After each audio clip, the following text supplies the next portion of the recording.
Okay, so we are back with Leslie, and I'm going to restate what we've kind of gone over between the conversations with you and I. And it seems to me that the main goal that you've been wanting is to go back to college but not incur a lot of debt. Correct. To do that.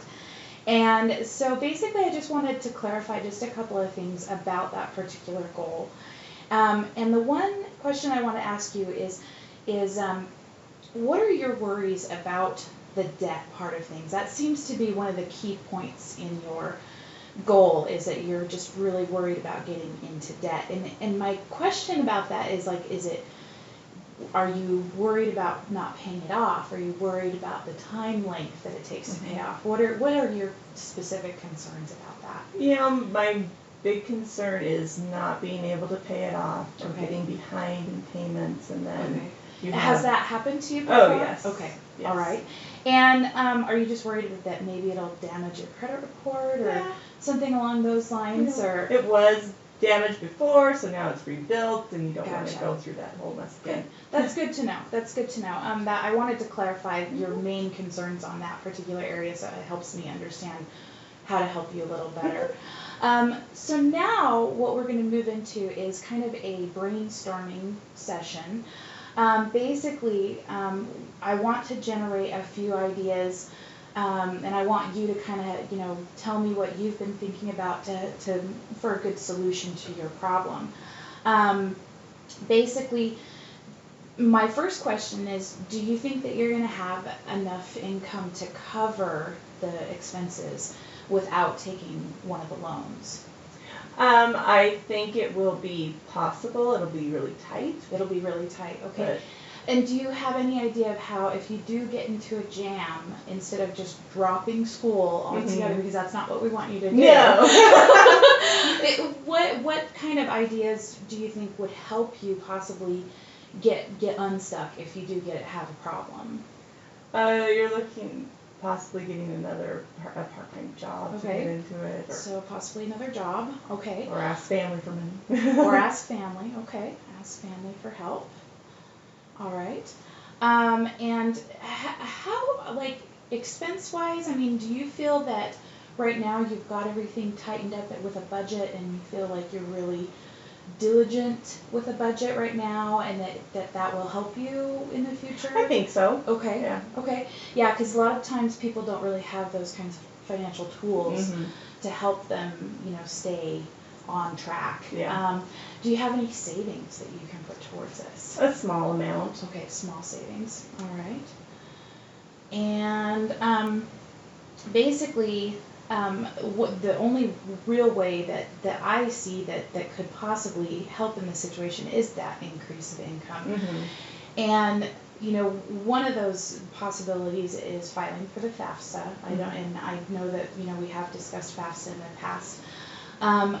One of the options that is out there for you, and that you can research for yourself when you apply for FAFSA, they have these things called TEACH grants.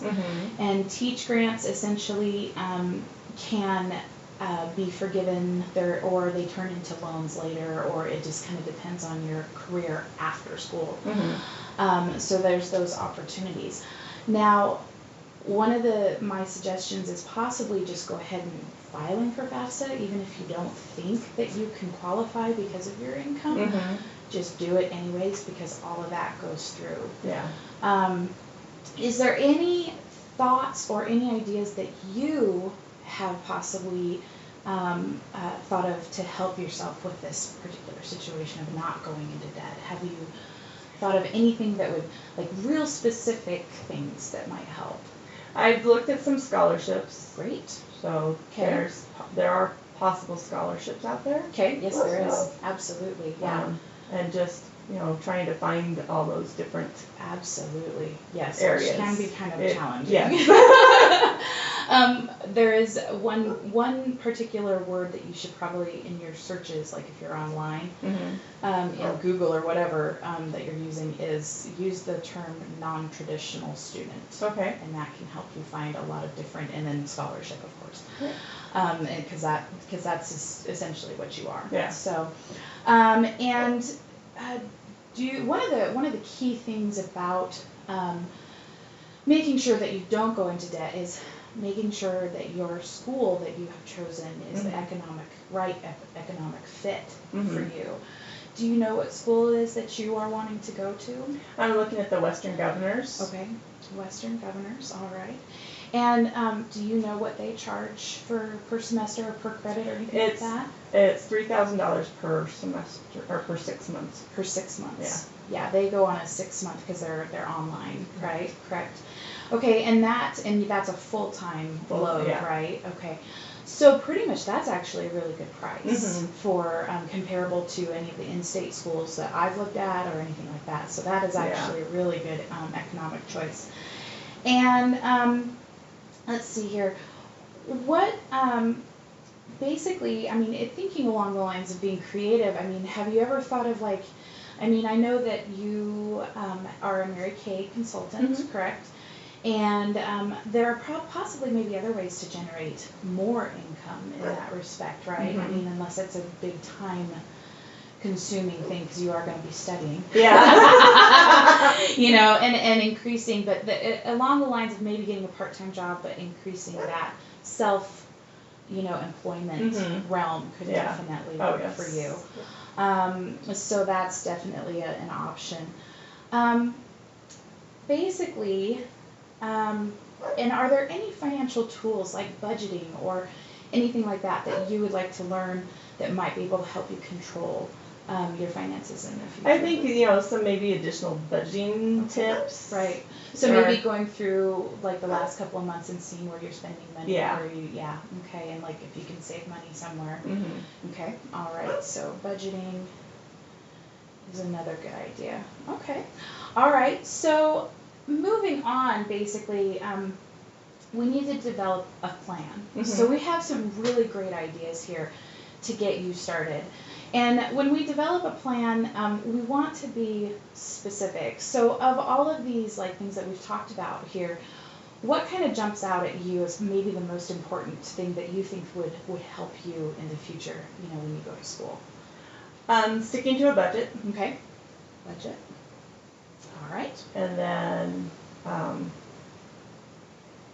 probably looking into the scholarships. The scholarships, absolutely. Yeah. And possibly in with the scholarships, the FAFSA. The FAFSA and the scholarships. The grants and whatnot. Okay. All right. So those would probably be number 1 and number 2. All right. And so, and anything that, supplemental onto that you think would really help you, maybe stick with this and hopefully not go into debt. Yeah. that's key here. Yes. So is there anything else that you would feel that maybe you need to tackle? Not that I can know. Okay. All right. No, that's maybe fine. You have some ideas or something. Well, I think our specific starting is maybe going through your budget. And basically getting together in the future and going line by line for the last 3 months and seeing where you're spending your money. And then essentially, say, okay, do we need to make some cuts? What is your family comfortable with making cuts? And a lot of people, they kind of think that when they go to school, they should live like a student, but it's really hard for non-traditional students that have families to do that because obviously you have more mouths to feed and take care of. And basically, I think as long as we could maybe get that budget and include the pricing of the school and make sure that you're ready, to make that very first payment and what you have to do. And then, of course, make sure that we tackle the FAFSA and any additional scholarships. So essentially, what we would probably need from you is maybe set up a meeting in about a week and go through your budget and plan on that specifically for your budget.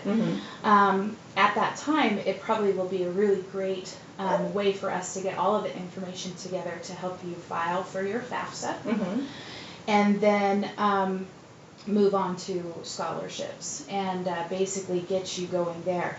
Now, if we find any hiccups along the way, like where we see your budget is just not going to happen. Yeah, it's out of whack. It's out of whack or something, which it probably isn't. But if we find that there's really no wiggle room, there is an opportunity, to go after the loans. Mm-hmm. I have seen in the past where, people who don't want to take the loans, they don't take the loan, but then they get into trouble, and then they end up, using a credit card Mm-hmm. that has a super high interest rate. Yeah. To pay, for something that they could have used a 6.8% loan for. Mm-hmm.